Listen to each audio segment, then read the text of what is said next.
Everyone, good morning. Welcome to my channel. আশা করছি তোমরা সবাই ভীষণ ভালো আছো, আর আমরাও কিন্তু বেশ বেশ ভালো আছি।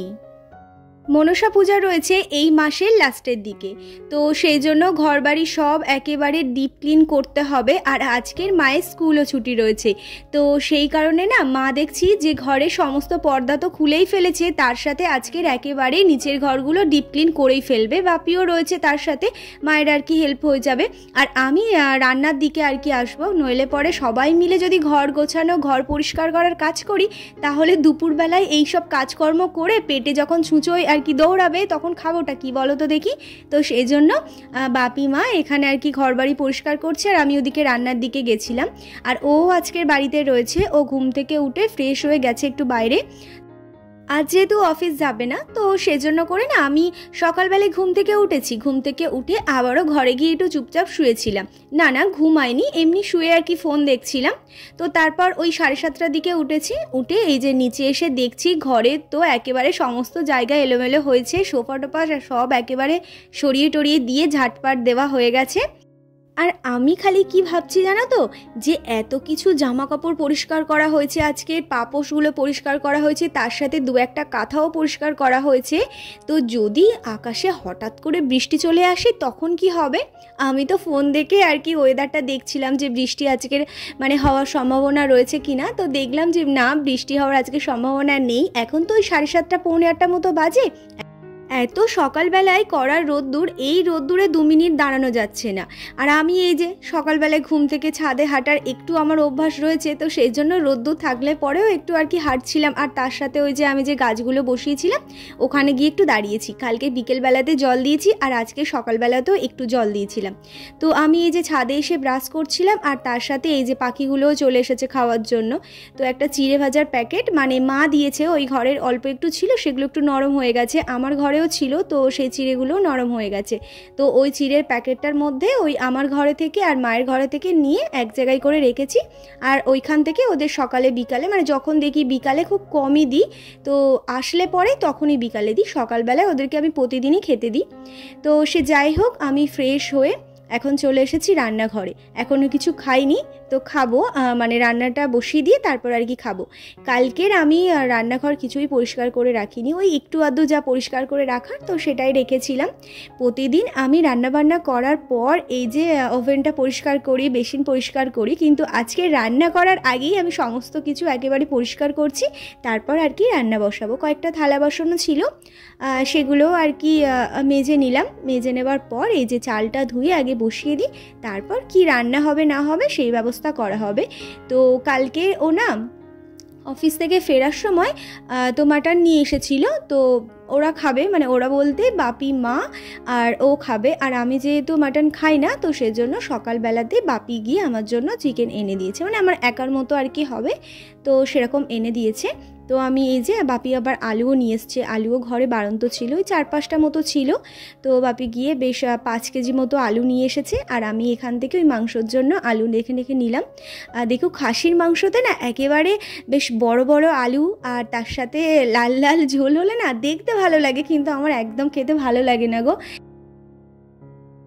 যে র্যাকটার মধ্যে আমাদের ওই আলু পেঁয়াজ রসুন এই সমস্ত কিছু রাখা হয়, তো সেইটার মধ্যে আর কি গুছিয়ে রাখলাম আলুগুলো। তো ছোট বড় মিলিয়ে আর কি রেখেছিলাম। তো পরে মানে বড় আলুগুলো আলাদা করব, ছোট আলুগুলো আর কি আলাদা করে দেব। ওই বড় আলু নিয়েছি বেশ অনেকগুলো, নিয়ে আলুগুলো না 2 পিস করে কেটেছি, বেশ বড় বড় সাইজের দেখো। আর এর মধ্যে থেকে যে 2-3টে আলু একটু ছোট ছোট থাকবে, সেটা আর কি আমি ওই চিকেনের জন্য নেব। তো আলুগুলো বড্ড বড় বড়, তো ওই জন্য করে না আমি কাঁটা চামচ দিয়ে একটু ছিদ্র করে দিচ্ছিলাম। দিলে পরে ওই অনেকটা তাড়াতাড়ি সিদ্ধ হয়ে যাবে, প্রেশারে তো দেওয়াই হবে, সিদ্ধ তো হয়ে যাবে। তো সে যাই হোক, আমি একটু আর কি করে নিলাম। তো নেবার পর এই যে সব আলু একসাথে তেলের মধ্যে দিয়ে দিয়েছি ভাজার জন্য। তো আলুটা ওদিকে ভাজা হচ্ছে, আর এদিকে আমি পেঁয়াজটা না কুচি কুচি করে নিয়েছি, কুচি কুচি করে এই যে।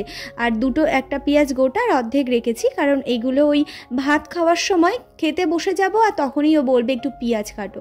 তো আমি আগে থেকেই কেটে কুটে গুছিয়ে রেখেছি। আর মিক্সিতে না ওই আদা রসুন পেঁয়াজ এইসবগুলো পেস্ট করলে হ্যাঁ আমাদের সময়ে তাড়াতাড়ি হয়ে যায়, অত কষ্ট হয় না, চটজলদি আর কি হয়ে যায়। সময়ের অভাবে মানুষ কত না শৌখিন হচ্ছে, তাই না বলো তো দেখি।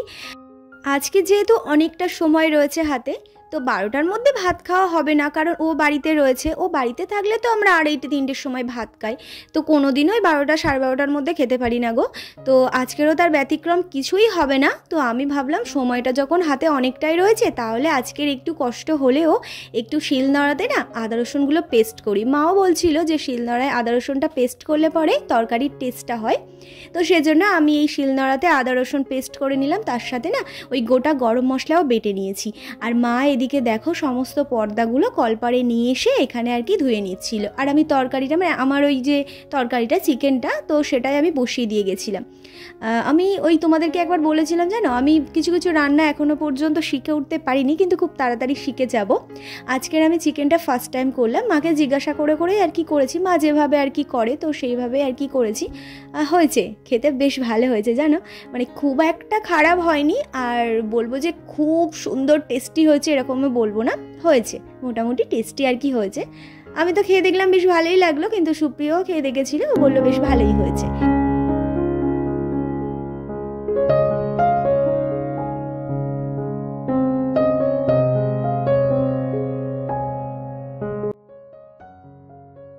আমাদের রিসেপশনের দিনকে আমাদের যেসব রিলেটিভরা ম্যাক্সিমাম, মানে ওর অফিসের দিক থেকে ওনারা না ম্যাক্সিমাম অনেকেই আমাদেরকে টাকা গিফট করেছে। আর তার সাথে তো আমরা এরকম ধরনের গিফট পেয়েছি, আবার টাকাও পেয়েছি গিফটে। তো বেশ অনেক টাকায় পেয়েছি, এই মুহূর্তে আমার মনে পড়ছে না তো কত টাকা মতো পেয়েছি, বাট পেয়েছি, অনেক টাকাই পেয়েছি। অনেক কটা ছোট ছোট খাম আমার কাছে দিয়েছিল, সেগুলো নিয়ে মাকে দিয়েছিলাম। জানি না কটা খাম ছিল, বাট বিয়ের মানে রিসেপশনের পরের দিন বিকেলবেলাতে তখন ওই টাকাগুলো গোনা হচ্ছিল যে ক টাকা, কিন্তু আমার যত সম্ভব মনে হচ্ছে 10,000-এর বেশি হবে, বাট তাও আমি ঠিকঠাক বলতে পারছি না। বিছানার উপরে গিফটগুলো তো পড়েই রয়েছে, তো তোলা আর হচ্ছে না। কিন্তু আজকের এই ঘরটরগুলো পরিষ্কার করা হচ্ছে, দেখি যদি সময় পাই তাহলে পরে মানে জিনিসপত্রগুলো আজকেই তুলে দেব।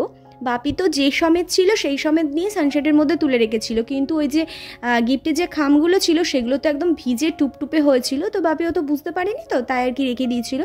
আমি আবার বাপিকে বললাম, বাপি আবারও পেরে দিয়েছে। আমি সেই খামগুলো ফেলে দিয়েছি আর গিফটগুলো নিয়ে বিছানার উপর রেখেছি, মানে কাপড় দিয়ে মুছে বেশ ভালো করে রেখেছি ফ্যান চালিয়ে। দেখি আজকে যদি সময় পাই তাহলে তুলে দেব। আজকে তো আবার ওই বাড়িতে যাব, সবার জন্য পুজোর কেনাকাটা করেছি, তো সেই জামা কাপড়গুলোই আর কি দিতে যাব। দেখা যাক কি হয়, কত দূর। ও যদি কোথাও বেরিয়ে যায় তাহলে পরে হয়তো হবে না। ওই বলেছে যে আজকে যাব, কিন্তু ওর গাড়িটা না মানে একটু ডিস্টার্ব করছে, তো একটু দোকানে দেবে। গাড়িটা কখন দেবে সেই অপেক্ষা। হ্যাঁ, বাপির গাড়ি রয়েছে, কিন্তু বাপি যদি আবার কোথাও বেরোয় তো সেই জন্য করেই আর কি দেখা যাক কী হয়। এই যে পর্দাগুলো সব কাচা ধোয়া করা হয়ে গেছে, মা দেখছিলাম একা একা ছাদে মেলছিল, আমি সব উপরে এনে দিয়েছি, তো মা এখানে এসে আর কি মেলে দিচ্ছিল। তো তাড়াতাড়ি হয়ে যাওয়ার জন্য আমিও একটু হেল্প করে দিচ্ছিলাম, কারণ প্রচণ্ড পরিমাণে ছাদে রোদ্দুর, একটুও দাঁড়ানো যাচ্ছে না। আর আমি কখন আজকের বিছানা গুছিয়েছি জানো, যখন আমি বিছানা গোছাই তখন প্রায় 1টা মতো বাজে। আমি সকালের বিছানা এখন গোছাতে এসেছি 1টার সময়, যখন কিনা দুপুরবেলায় আবার বিছানায় ঘুমাতে যাই। তো সে যাই হোক, সময়ের অভাবে কি আর করা যাবে। তো বিছানাটা বেশ ভালো করে গুছিয়ে নিলাম। আর আমাদের মানে ওয়াইফাই ডিস্টার্ব করছিল, তার জন্য তো মাঝে তোমাদের সাথে আমি ওই বড় ভিডিও ঠিকঠাকভাবে শেয়ার করতে পারছিলাম না। তো আবারও নতুন ওয়াইফাইয়ের যে কানেকশান নেওয়া হচ্ছে, তো দাদাটা এসে আর কি ঠিকঠাক করে দিচ্ছিল, কানেকশান আর কি জুড়ছিল এই যে এখানে দাঁড়িয়ে। আর এদিকে বাপি সমস্ত পর্দাগুলো তুলতে এসেছে, পর্দাগুলো সব শুকিয়ে গেছে, তুলতে এসেছে। গাছে দুটো ডাসা ডাসা পেয়ারা হয়েছে, তো সেই পেয়ারা দুটো পাড়তে এসেছি। তখন বাজে 2:30, এখনও পর্যন্ত আমাদের ভাত খাওয়া হয়নি। তো ও ব্যাংকে গেছে, আসলে পরে সবাই একসাথে আর কি খেতে বসবো।